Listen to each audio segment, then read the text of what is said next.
welcome to the Well Bible Reading Journey podcast. We are on week 57. We are still in Joshua. We're in Joshua 7, 8, and 9.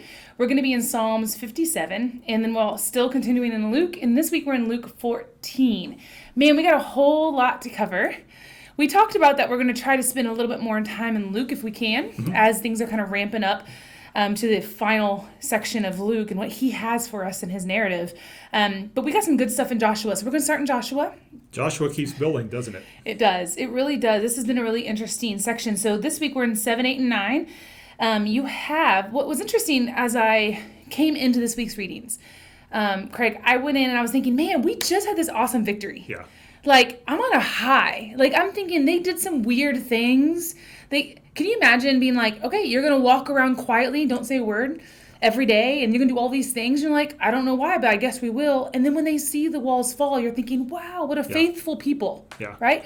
And this victory. And then I open it up, with that in mind, and I open it up, and I look at very first sentence of this week's reading, and I see but. And I was like, oh, no. Oh, no. And we've talked before, and it's been a pretty common point in sermons to hear. And when the Bible says, but God, that's when the moment of salvation comes. Yeah. But that's not what this but's about. Not at all. And I was like, oh, no. And it, like you said earlier, it ends like, so the Lord was with Joshua, and his fame was in all the land. But. And you're like, oh. But Israel. So we're going to see a little bit of defeat here. Yeah.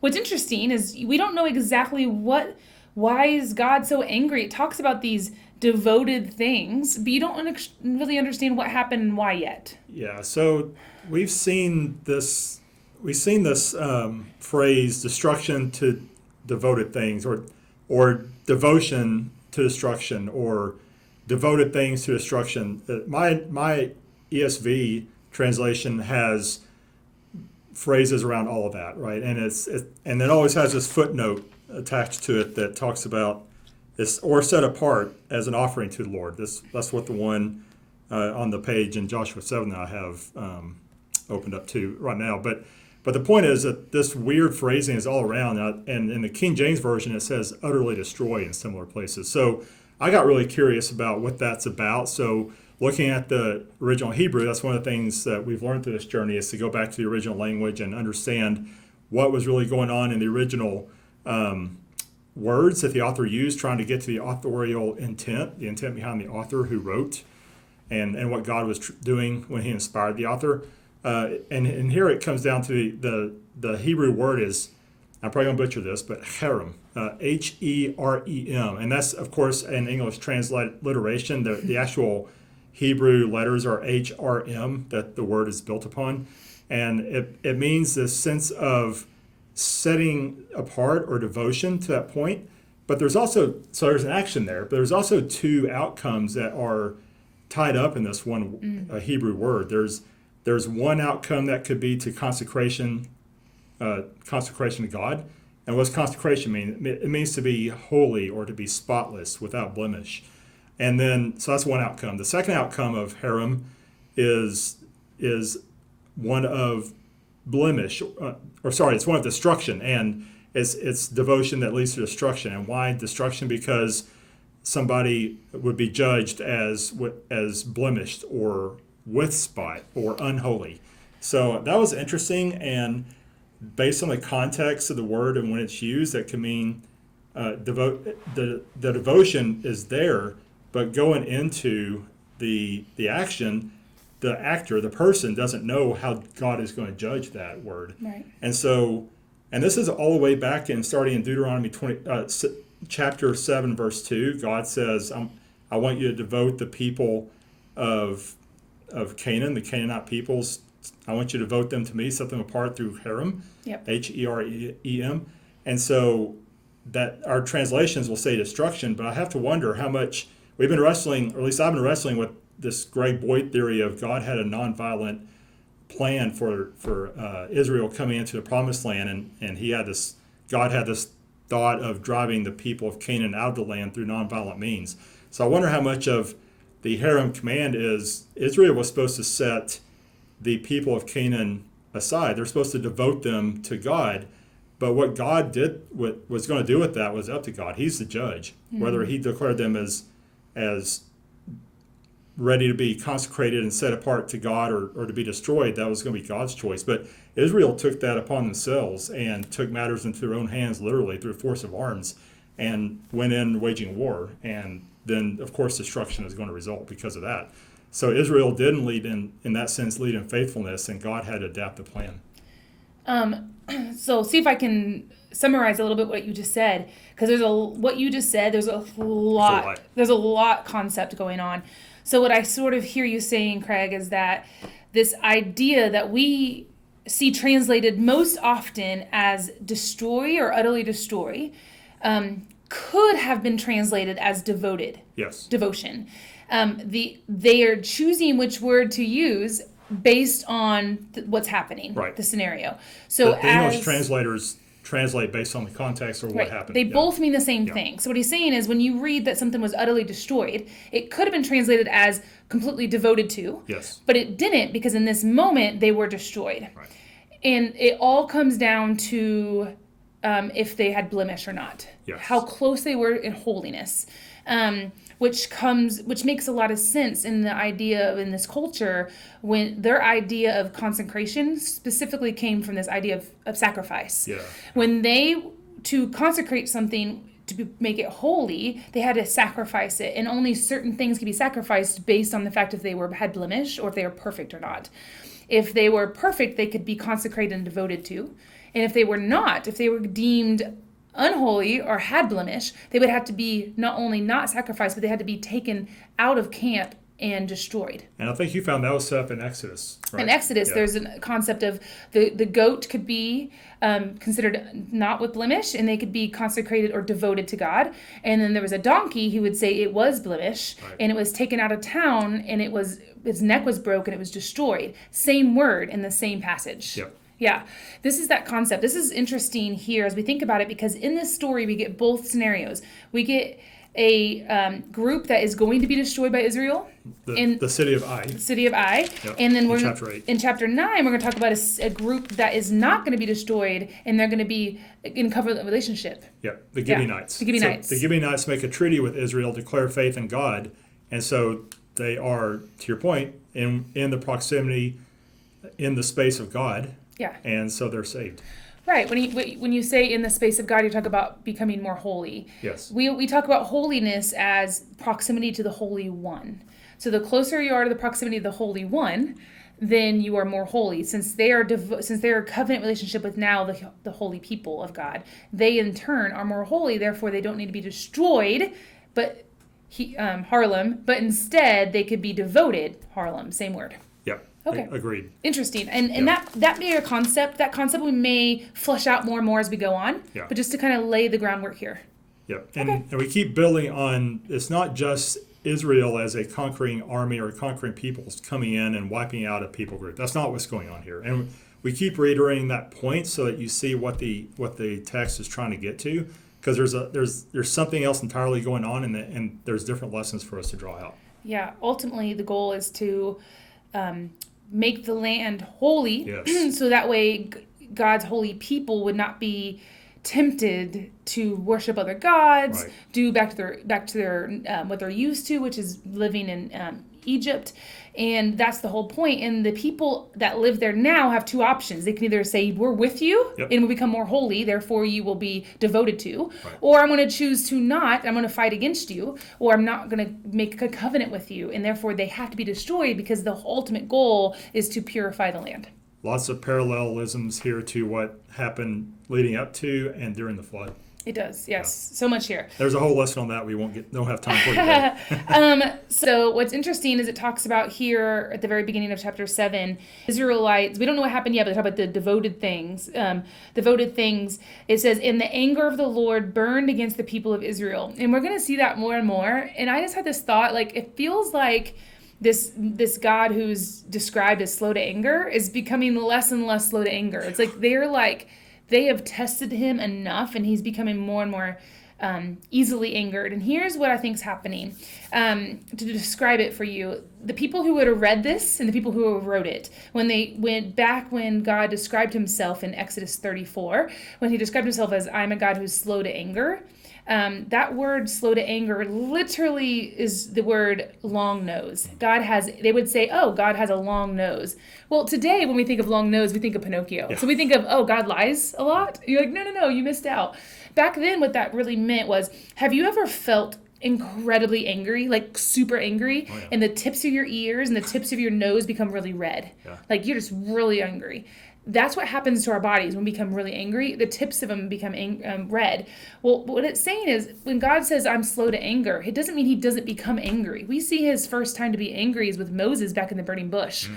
And that was a long time ago, at least 80 years ago. Yep. He's slowly becoming more and more frustrated with his people. And it's as if his long nose started with tip of red, very, very tip of it red with Moses. And it's that redness is just getting closer and closer and closer. Or now when this happens here, he's quicker to anger because they've tested him for so long. Yeah. It's an interesting concept that I think it's important for y'all to read as you talk about God's anger. It's not that he's never angry. He's been angry for a long time.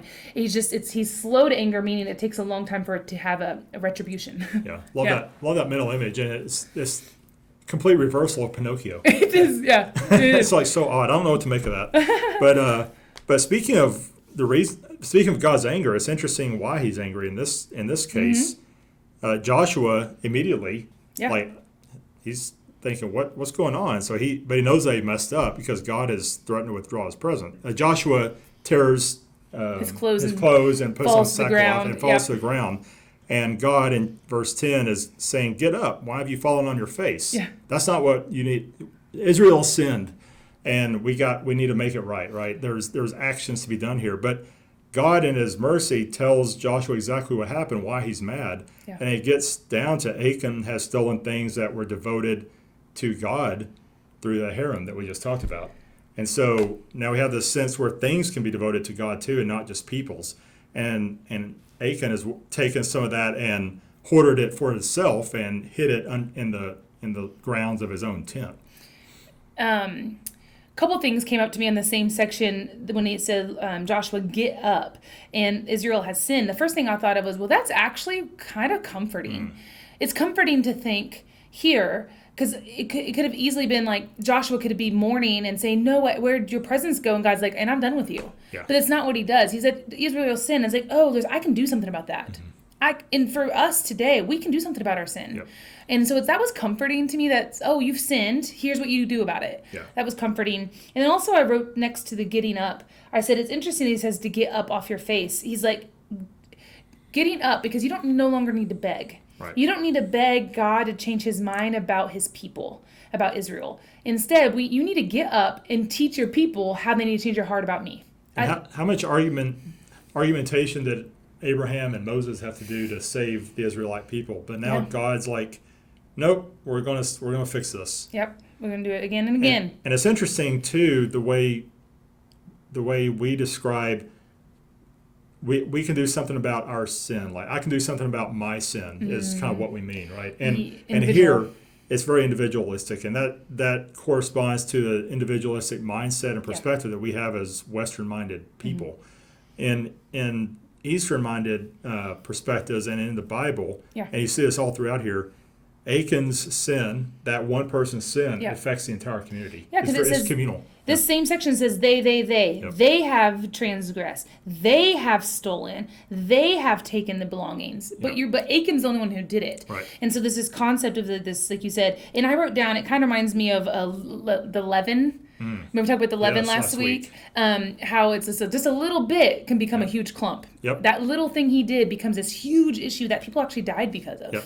Crazy. And one might, in our Western mind, might say, is that really fair to punish everybody for the actions of one? But how much, even in our Western society, how much do large numbers of people get impacted by the bad actions or the sinful actions of one person? Think of an abusive father and the legacy of pain and anguish and torture that family, those especially kids and maybe an abused spouse have to live with for years after that. Yeah, I think I'm going to use a word that I'm trying to think of a different word, but it's not coming to me. So I'm just going to use, I think we're ignorant. Yes.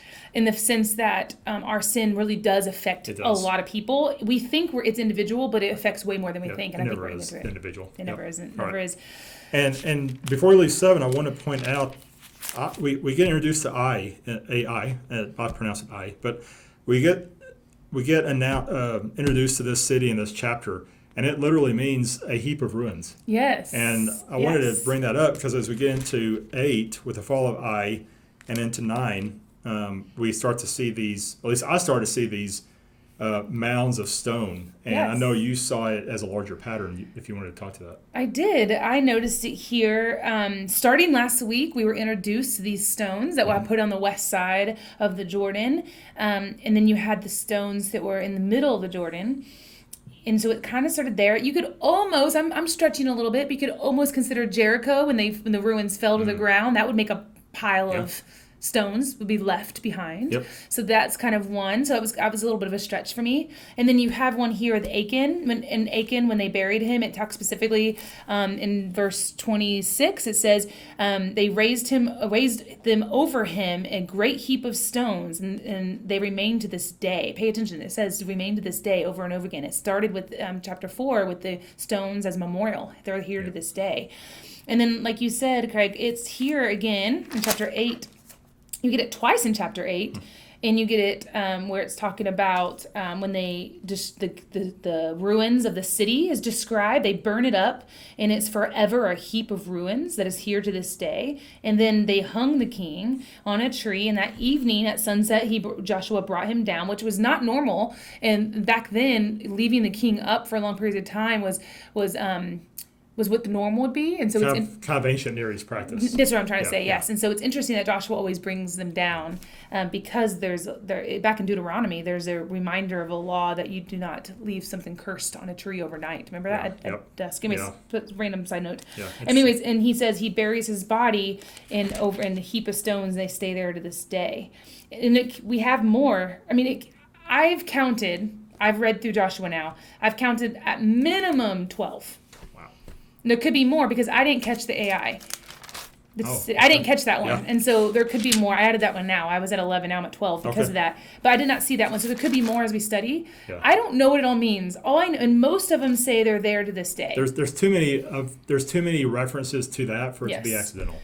Yes, and we haven't seen it before now. Right. This is a new thing in Joshua. So I want us to pay attention. That's all I want to bring it up today. Because it's 5 times in one chapter. We'll see what God does with that. We'll see what God does and see what he reveals, what this means and why. So I just want to pay attention to that as we move forward. Thank you for setting us up for that. Yep. Most of the chapter of 8 is about the fall of Ai and God restoring his presence to Israel and really acting as their battlefield commander. He gets very practical. He divides the Israelite army up into 2 groups. One's an ambush partner, lies in wait, and the other draws the people of Ai out of the city. It's actually a brilliant battlefield tactic. And so because of practical intelligence and practical logistics, Israel is able to take the city in a very serious way, as opposed to without God when they tried to do it at the beginning of 7. They were like, well, this will be easy after Jericho. We'll send a couple thousand guys and go take the city, and they get routed. And here, under God's command, it's a completely different approach. Much more serious, and a much better plan, and they meet with success. Yeah, with Jericho, they had a very specific plan, very detailed plan. And I don't know about you, but we just saw this angel that was described as the commander of the Lord's army. So it makes you wonder, maybe the same person's giving him the game plan here. Yeah. I don't know. Yep. That's a good catch.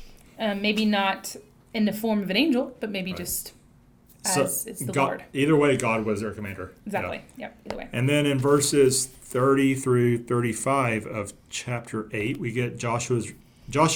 My title says Joshua renews a covenant, but it's really Israel acting out what Moses commanded them to do in Deuteronomy 27 with the 2 mountains and the cursing and the blessings. Yeah, there's 2 different things being fulfilled here. There's the cursing and blessing mountain, and also they're setting up the stones, the uncut stones, another pile of stones, the uncut stones that he tells them to do, to write all the words on, and they have to be uncut. They're very specific about write the law. All the Torah. The Torah. Yeah. The Torah. Torah. Which means the law. Yeah. So there's two things happening. I noticed that he built an altar first, and there was two mountains, right? We had the mountain of blessing and mountain of cursing, and he happened to build an altar specifically on the mountain of cursing and not blessing. At first, I asked myself a question because that's what I do. Like, why would he do that? Why? That's what we should all do, by the way. Ask questions. Yeah, we should ask questions instead of just reading it for what it is. Stop and say, well, why did he build an altar in that mountain and not the blessing mountain? So stop and consider. And so I thought, okay, what a beautiful image. We really do need the coverings of God's sacrifice exactly where the place of our very sin and curse and failures are being called out. Because they're about to literally out loud say these blessings and these curses. Yeah. And that is where the sacrifice needs. We really don't need the sacrifice over the mountain of blessing. Right. I never thought of it that way, but you're absolutely right. I mean, when we're in good times and we're feeling good, where things are going our way, we feel blessed, what needs to be sacrificed? We have everything we want. But when we are living in a hard season or feeling cursed or things are tough, even to get back to a place of health, we usually have to sacrifice something, just practicality. Right. But how much more is that from God's perspective? Let's take it back to what it literally meant when they did the sacrifices. They would literally... I almost touched you in the forehead, but I won't. They literally touch. You're not a bull. Sorry. Yeah. But they literally touched them, and it was a transfer of their sin onto that animal to be sacrificed. There's no transfer needed on the mountain blessing. Yeah. It's here on the mountain cursing. So nice. I think that's a really practical thing. But those things only come from when you ask the questions. Ask the good questions. And of course, there's the ultimate sacrifice of Jesus on the cross who takes on the curse for us. Yes. He becomes cursed for us. Right, exactly. Yeah. Exactly. It's so good. And now we have chapter 9. Let's jump in that real fast. Yeah, so we get kind of what we alluded to earlier with the Gibeonites. They deceive Joshua and the Israelites, but ultimately they do it because, one, they're afraid of the Israelite army, but they ultimately either do it out of faith to God or they come to a place of faith in God, and that saves them. Yeah. And that are one people group in the land. The other people groups, going back to chapter 7 for a minute, early in verses 1 and 2, I think we said there were 6 people groups in the land. It's very first of chapter 9 right here. Oh, yep. Oh, sorry. Very first. My bad. It's all right. Verse 1 in chapter 9. Thank you. So the other people groups are aligning themselves against Israel. Yeah. And the Gibeonites don't join that group. And that group, which is probably numerically superior to Israel. They go and ultimately out of faith in God associate with the people of Israel. They do. And it saves them. Not only saves their lives, but they actually become more holy. Therefore, they are devoted to God. Yes. And they're going to be devoted to God's people for the rest of their lives. And it says they're doing this to this day. Yeah. Come full circle. They come full circle. Yeah. There are six different groups mentioned here, and I wrote down interesting. 6 equals evil usually. So I thought that was interesting. Yep. And they're going to have to deal with these people next. That is chapter 9. Yep. Do we want to go ahead and go to Luke? Yeah, I'm ready for you. Awesome. We have about 10 minutes. So Luke, this week, chapter 14, it was interesting. Chapter 13 also started with Jesus healing someone on the Sabbath. It did. So here you go again. This is recurring. This is another Sabbath healing. And I noticed... my brain was like, oh, another one. Well, how many are there, I wonder? This is what happens when you question and you ask good questions. And so I went digging. I found 7 times. 7 times God heals on the Sabbath. And I don't mean repeated stories like the withered hand. It's mentioned 3 of the 4 Gospels. That's not 3 of the 7. I'm talking about 7 individual healings on the Sabbath. They all have very specific things about them. And so I'm wrestling with what all this means. But I think there's no accident that Jesus healed 7 different people on 7 different Sabbaths. And it must mean something. But I just want to throw that out there. Should I name them real fast? Sure. Okay. Yeah. So the first one is Simon's mother-in-law. She was ill with a fever. Jesus heals her. He takes her hand, lifts her up, and the fever was gone.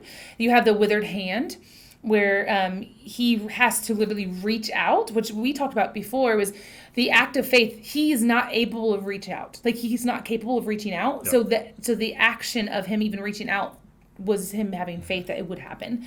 And then his hand was fully restored.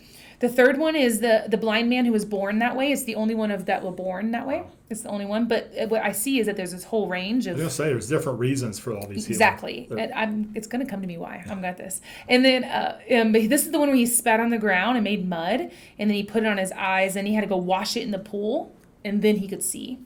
And then you have the fourth one, the woman that was bent over. This was last week, one that was bent over for 18 years, unable to stand up straight. He laid his hand on her and touched her, and then it said that she was set free. Wow. Which I think is a word that was intentional, set free word. The fifth one is this week's reading, the man that had the excess fluid. Dropsy. Which we'll talk about more in a minute. The sixth one is a man of evil spirit. I found that one in John. We haven't got to John yet, but it will be there when we get there. And then we have the last one is the lame man for 38 years, and he was at the pool of Bathsheba. And all these healings are on the Sabbath. All of them on the Sabbath. Wow. And so when you came across this week, this is a important reason. There's a reason. Yeah, and 7, of course, we said this before, but Sure. 7 being the number that represents new creation because of the 7 days of creation, and God rested on the 7th day. It's like a perfect completeness about it. Yep. Yes. As we move in, I'm going to send it to you in just a second. Okay. But before I send it to you, I want to introduce the fact that this time at the Sabbath, they're not in a synagogue. Normally, when he's on a Sabbath, there's something to do with the synagogue of some sort, or on the way, or something like that. Here, he's actually inside of a ruler's home, a Pharisee's home. Pay attention to that, because he was invited. Jesus had to be invited to the Pharisee's home. And then he's about to use this concept of invitation in his next parables. I think that's a connection on purpose. Jesus is using what is happening in the moment to describe something that's grander than they could ever imagine. And then also the man that he ends up healing. It says that they are watching him specifically because there's this other man that's going to be there. That man had to be invited too. Yeah. I think that this was a setup. They were watching Jesus closely. They knew Jesus couldn't help himself. He can't help himself. He's here on the Sabbath. Jesus is going to heal the man. Yep. And so that man also, so 2 different men had to be invited to this person's home, almost in a way of, like you said, a trapping of some sort. I don't even know the man that has that got healed, maybe even known why he was there. He probably thought, I'm getting invited to this thing, and I'm going to see this Jesus guy, right? That's so awesome. He didn't know why he was coming. And then Jesus turns that on them with his 2 parables. So I'm going to send it to you about these 2 parables. Yeah, so to your point about the invitation theme, that invitation theme is chalked all through this chapter. It's just, if I had to put a thematic word around this chapter, that would be invitation. And so we get into 2 parables. One parable, verses 7 through 11, is a parable of the wedding feast, and then the second parable, the parable of the great banquet, in verses 12 through 14 or so, maybe 15. So as we talk about these, the parable of the wedding feast, in that culture, in the Jewish and maybe even the broader ancient Near East cultures, you would have, it's very hierarchical in the sense of prestige and honor. There's a pecking order to things, and it's a very shame-based culture. Ellis has taught us about that before in last year's podcast. And with that, the opposite of kind of the shame is the honor and prestige. And so you don't, and so in a wedding feast and a wedding banquet, there's a very structured, ordered way of things and how people sit and the way the table's arranged. I'll make sure to put a picture here right now, but imagine as this picture is coming up, there's going to be a U-shaped, and the food is in the middle, the table is in the middle, but keep going.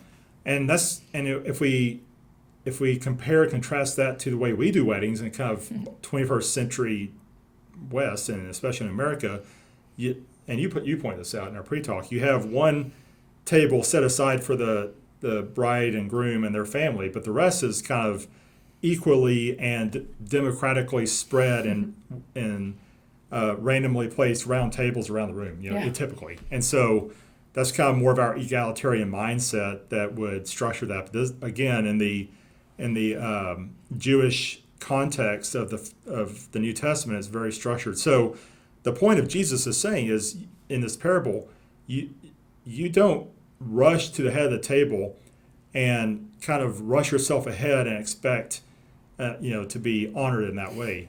And if you do that in the kingdom of God, the proud are going to be humbled. And those who rush ahead and rush to put themselves first are going to be humbled. And in other places, he says the first will be last and last will be first, because also those who are coming in humble will be lifted up and put first. Yeah, that's good. And then in this second parable, the parable of the great banquet, we have Jesus is setting up this banquet where you invite your brothers and your relatives and your rich neighbors. But he's saying, don't do that, because they will return to you like kind. You expect to get repaid. Instead, repay those who can't repay you. Invite the poor, the crippled, the lame, and the blind. And through them you will be blessed, because they cannot repay you.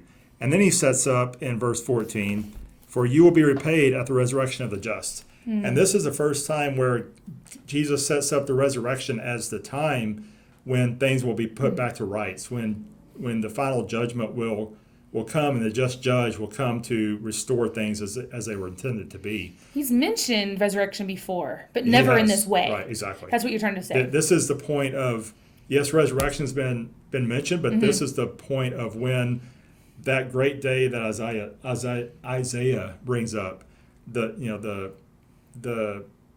implements of war will be turned into farming and tools of peace.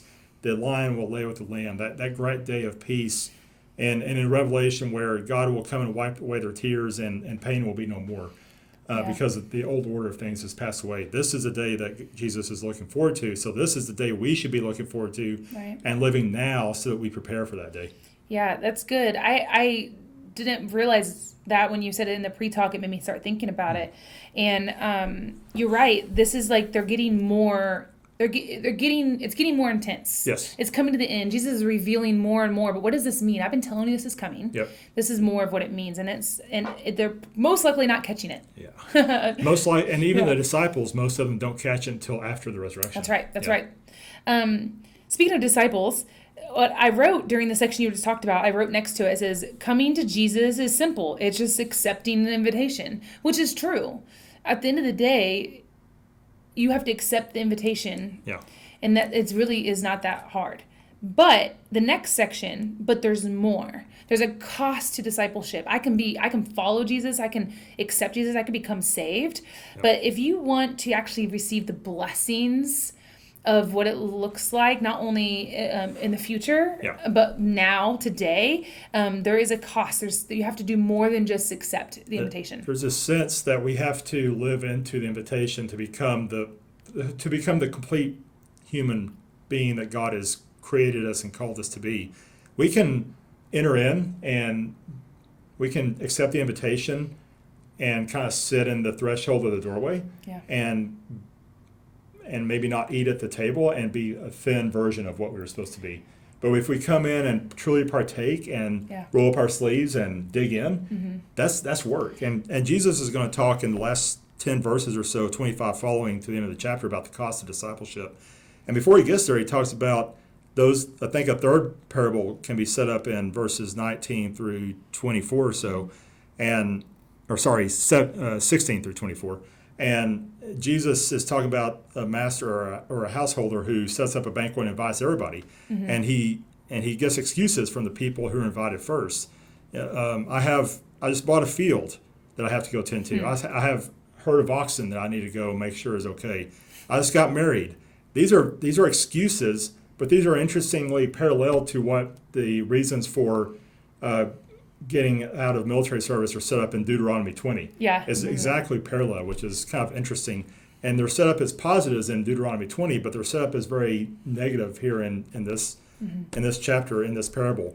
And then because they don't accept the invitation, those who shouldn't be there are invited in, and those who are the least, the dispossessed and the oppressed are brought in. In verse 21, the poor and the crippled, the blind and the lame are rushing into the banquet to partake in God's feast. These people? Yeah. Yes. These people right here? That keeps coming up, doesn't it? Yeah. Interestingly, as you were talking about what it looks like to partake and to receive the blessings here and now, I got this image I think will be helpful of what we've been talking about with Israel and them crossing the Jordan. We described it as sanctification when they have to cross the Jordan and enter the promised land. Yep. It takes it if you don't do the sanctification, if you don't do this part right here, this cost of discipleship, you are left wandering in the wilderness. You're still saved. You've still accepted Christ, but you're just a manna-eating person that's wandering. Yeah. And there's so much more for us here. There's so much more to be done. God wants to use us as a vehicle for His blessing, which is what He does for Israel. Ultimately, He's using them as a vehicle for the ultimate blessing for all nations. This is exactly what He wants for us. We could stay in the wilderness if we choose. Yes. But He's saying, no. There's more. Cross over the Jordan. Bring your rocks with you. Yeah. Let's do work. I love that. Bring your rocks with you. Yeah, and there's so much more meant for us in life, and there's so much more for us to do than just to hang out, eat manna all day. Exactly. Right? We can do that.